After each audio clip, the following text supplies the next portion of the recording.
spiced up. That has really bled the Christian community to where they're less than 2% of the population now.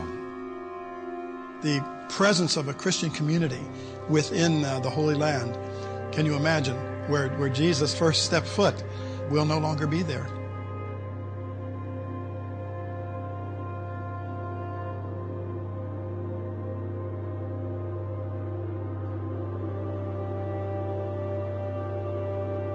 I know both from the moral sense and from the practical sense that the only way to stop the violence is to treat the root cause from which the violence has started.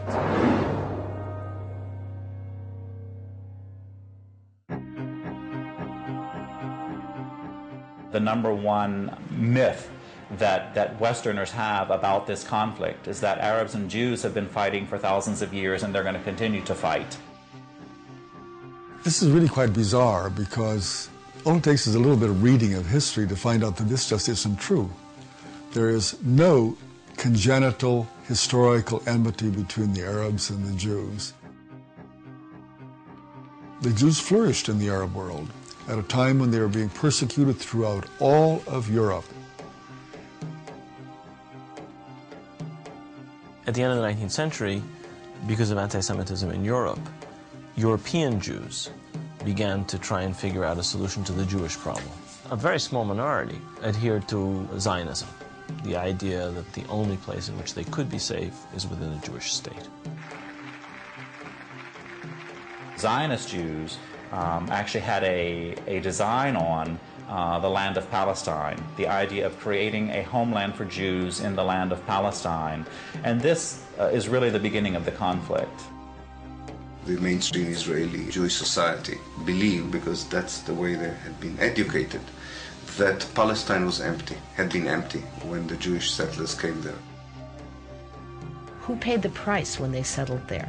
Is it really true that Israel was a land without a people for a people without a land? Palestine was not empty. It was a land populated by Arabs who had a high level of culture, high level of education. With farms and markets and towns and villages and roads and commerce and lots of interaction with the rest of the world. The population was overwhelmingly Arab.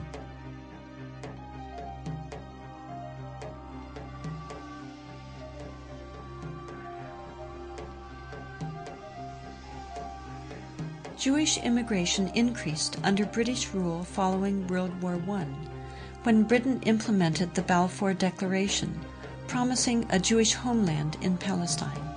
This measure conflicted with Britain's previous promise of self-rule for Arab inhabitants throughout the region. Britain was basically extremely supportive of the Zionist movement. It helped to establish all of the structures of a state. At the same time, the Arabs of Palestine were denied the right of self-determination.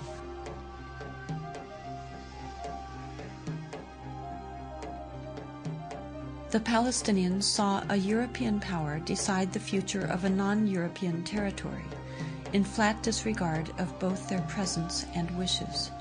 In the 1920s, as land was being stripped away from local residents, the first clashes between Palestinians and Jews began, and would continue on for years to come.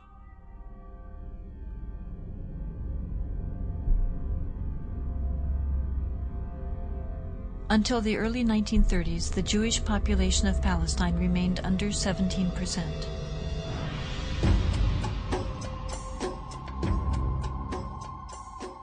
Hitler's rise to power in Germany completely changed that.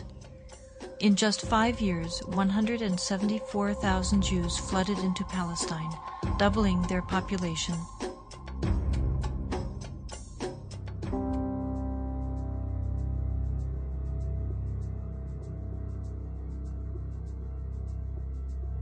As the world attempted to make amends for the horrors of Nazi genocidal policies, efforts to make Palestine a Jewish homeland increased. The Palestinians, they were not the Nazis. They were not responsible for the Holocaust. But they were the ones who paid the price. In 1947, with the conflict spiraling out of control, Britain decided to turn the problem of Palestine over to the United Nations. The UN, under pressure, proposed to divide the land into two states, an Arab state and a Jewish state. Arabs were to be given 43% of the land, despite the fact that they made up more than 2/3 of the population and owned over 92% of the land. Jews were to be given 56%, although they comprised only 1/3 of the population and owned less than 8% of the total area. Nevertheless, they were given not only most of the land, they were given the most fertile land. Zionist leaders took advantage of their superior military preparation and immediately began occupying major Arab cities in Palestine.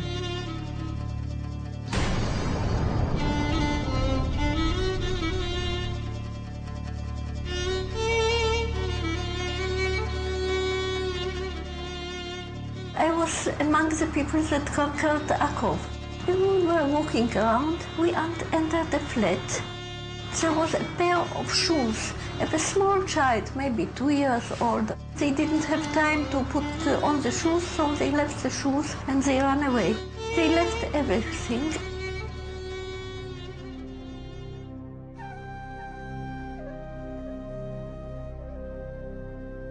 We found out that there was a systematic expulsion of Palestinians, and there was, as I said, there was an ethnic cleansing operation taking place.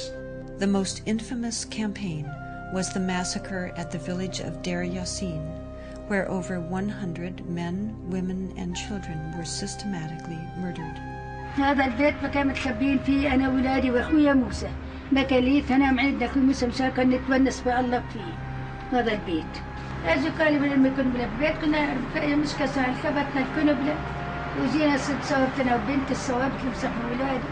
وكان بعد ما راحت المراكز الحالة كانت كسروا الباب عليهم وطلعونا بدهم يقتلوا أخوي مسدبة فيه على وجهها اللي يقتلوه. وتناولت 250 ليرة من عدة وقلت يا خواجة بس مشان الله الطالب بدها ست قلت ليش؟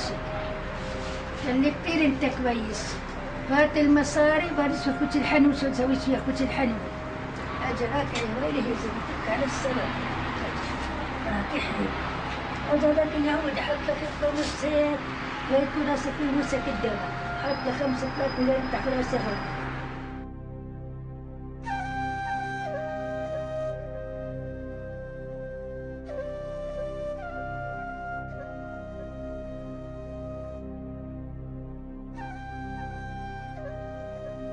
The ruthlessness of the attack on Deir Yassin drove fear and panic into the Palestinian population and led to the flight of unarmed civilians from their homes.